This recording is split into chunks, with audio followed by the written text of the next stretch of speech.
영적인 게으름뱅이. 서로 돌아보아 사랑과 선행을 격려하며 모이기를 패하는 어떤 사람들의 습관과 같이 하지 말고 오직 권하여 그날이 가까움을 볼수록 더욱 그리하자. 히브리서 10장 24절 25절. 우리는 모두 영적인 게으름뱅이들이 될 수 있습니다. 우리는 험하고 거친 인생을 원하지 않으며 우리의 단 한 가지 목적은 안일한 삶입니다. 그러나 히브리서 10장의 중요한 도전은 서로 격려하며 깨어있게 하는 것입니다. 서로 자기 중심이 아니라 주님 중심이 될 수 있도록 붙들어주는 것입니다. 사실 혼자 멀리 떨어져서 은둔의 삶을 사는 것은 예수님께서 가르치신 영적인 삶과 정반대의 삶입니다. 우리의 믿음은 불의와 천대와 무례함과 불안정한 삶을 겪게 될 때 시험받게 됩니다. 이때 이러한 시험은 우리로 영적인 게으름에 빠지게 하는 경향이 있습니다. 우리는 안일한 삶을 목표로 해서 기도를 사용하고 성경을 읽습니다. 우리는 하나님을 이용하여 안정과 기쁨을 얻기를 원할 뿐이지 우리의 삶을 통해 예수 그리스도를 실현하는 데는 관심이 없습니다. 단지 그분을 통해 복을 즐기려 할 뿐입니다. 이것이 바로 잘못된 방향으로 나아가는 첫 단계입니다. 이러한 모든 안정과 기쁨은 바른 길을 걸을 때의 부수적인 열매여야 하지 우리가 그러한 것을 근본적인 목적으로 삼아서는 안 됩니다. 베드로는 너희를 일깨워 생각나게 함이 옳은 줄로 여기노니 라고 말합니다. 영적으로 충만한 하나님의 사람에 의해 우리의 옆구리를 찔린다는 것은 가장 귀찮은 일입니다. 적극적으로 일하는 것과 영적 활동은 분명히 다른데 성도들이 적극적으로 일하는 것을 영적 활동으로 착각합니다. 영적 게으름에 빠지면 자극받는 것을 싫어하며 영적인 면에서 격리된 삶을 살거나 은퇴하는 것만을 고집합니다. 그러나 예수님은 절대로 격리된 삶이나 영적 은퇴를 권장하신 적이 없습니다. 오히려 서로 깨어날 수 있도록 옆구리를 찔러야 하는 것입니다. 가서 내 형제들에게 가라 하라. 오늘은 7월 10일 영적인 게으름뱅이라는 제목으로 말씀을 함께 나누겠습니다. 첫 번째 주제, 잘못된 목적. 오늘부터 우리는 3일에 걸쳐서 그리스도를 삶에 실현하는 문제에 대하여 묵상하게 될 것입니다. 오늘은 첫 번째로 그리스도를 실현하는 것과 자아를 실현하는 것이 정반대의 개념임을 배우게 될 것입니다. 그리고 영적 게으름이 자아 실현과 관계에 있다는 것을 살펴보게 될 것입니다. 만일 우리 인생의 목적이 안전한 삶이라면 우리는 모두 영적 게으름뱅이가 될 개연성을 가지고 있습니다. 오늘 본문 말씀은 우리로 하여금 안일한 삶에 빠지지 말고 서로를 격려하며 깨어있을 것을 촉구하고 있습니다. 히브리서 10장 24절과 25절. 서로 돌아보아 사랑과 선행을 격려하며 모이기를 패하는 어떤 사람들의 습관과 같이 하지 말고 오직 권하여 그날이 가까움을 볼수록 더욱 그리하자. 왜 이렇게 서로를 격려해야 할까요? 우리 삶이 개인적인 안정을 이루는 것이라면 이런 권면은 필요 없습니다. 하지만 그리스도를 중심으로 함께 살아가기 위해서는 서로를 붙들어줘야 합니다. 디트리 보네퍼의 성도의 공동생활에 보면 이 점을 분명하게 강조하고 있습니다. 그리스도인은 자신에게 하나님의 말씀을 말해줄 다른 그리스도인을 필요로 하며 그가 회의와 절망에 빠질 때마다 다른 그리스도인을 필요로 하게 됩니다. 왜냐하면 진리를 기만하지 않고서야 자신의 힘으로 자신을 돕는다는 것은 불가능하기 때문입니다. 그는 거룩한 구원의 말씀을 담아서 전해줄 형제를 필요로 합니다. 우리 자신의 마음속에 계시는 그리스도는 형제의 말씀 속에 계신 그리스도보다 약합니다. 우리 마음속에 계시는 그리스도는 불확실하지만 형제의 말씀 속에 계시는 그리스도는 확실합니다. 성도들의 권면이 필요한 이유죠. 챔버스는 이렇게 이야기합니다. 사실 혼자 멀리 떨어져서 은둔의 삶을 사는 것은 예수님께서 가르치신 영적인 삶과 정반대의 삶입니다. 그러니 우리의 목적을 분명히 해야 합니다. 목적이 분명하면 삶이 분명해지고 영적으로 분명한 삶은 게으름으로 빠질 일이 없을 것입니다. 우리의 믿음은 불의와 불안정한 삶 속에서 시험을 받습니다. 이러한 시험은 우리를 영적 게으름으로 빠지게 하는 경향이 있습니다. 왜일까요? 다시 처음으로 돌아가 안일함이 우리 인생의 목적이 된다면 이와 같은 시험에 맞서 싸우려고 하지 않을 것입니다.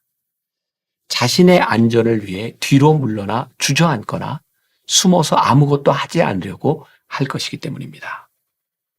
인생의 목적이 안일함이 아니라는 말은 불의 가운데서 싸울 각오가 되어 있다는 뜻입니다. 두 번째 주제, 영적 생동감. 영적 게으름에 빠진 사람들은 흔히 안일한 삶의 목표를 위해 기도를 사용하고 성경을 읽음으로써 자신을 속입니다. 이 말이 어떻게 들릴지 모르겠습니다.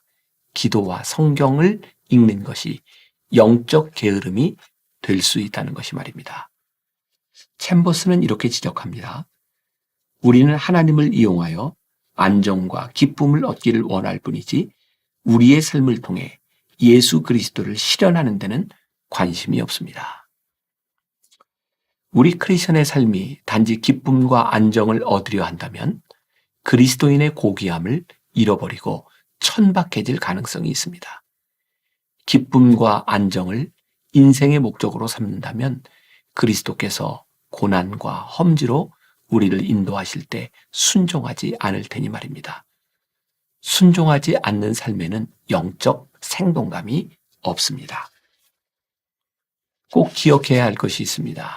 우리가 누리는 기쁨과 안정은 바른 길을 걸으며 부수적으로 얻어지는 열매이지 그것이 우리의 근본적인 목적이 되어서는 안 된다는 사실입니다. 디모데 성경연구원에서 사람을 세우는 사람 231호에서 게으름을 극복하라 라는 글이 나오고 있는데 사사기 4장에 드보라 사사에 관한 이야기가 나옵니다. 드보라의 종려나무를 설명한 부분이 아주 인상적이었습니다. 사사기 4장을 보면 한 여인이 등장한다. 사람들은 그녀를 이야기할 때 하나님은 얼마나 사람이 없었으면 여자를 사사로 세웠을까라고 오해한다. 그러나 그녀의 평범 속에서 그녀만의 비범함을 발견할 수 있는데 그것은 사사기 4장 5절에 나오는 드보라의 종려나무라는 구절에서이다. 왜냐하면 성경은 드보라가 그냥 한 종려나무 아래서 이스라엘 백성들을 재판한 것이 아니라 드보라의 종려나무 아래라고 말하며 그 종려나무에 대하여 수식하고 있기 때문이다. 이 종려나무는 어떤 종려나무였나? 드보라의 종려나무였다. 이것은 그 종려나무와 드보라와의 관계를 나타내주는 말이다.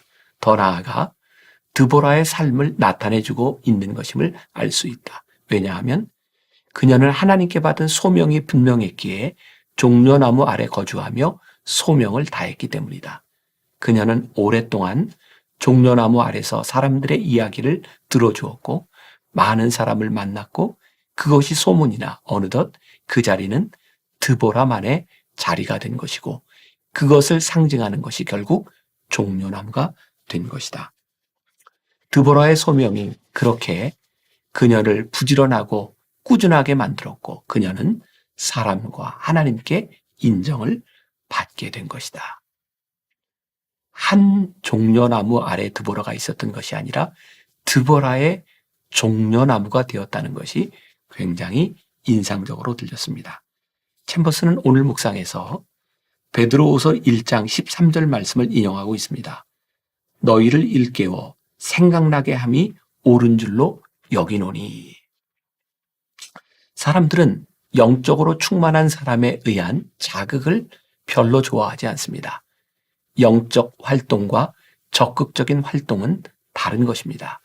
혹시 적극적인 활동이 영적 활동의 모조품이 될 수 있다는 사실을 아시나요?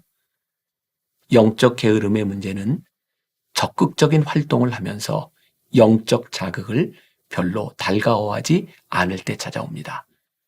영적인 면에서 홀로 격리되는 것은 아주 위험합니다.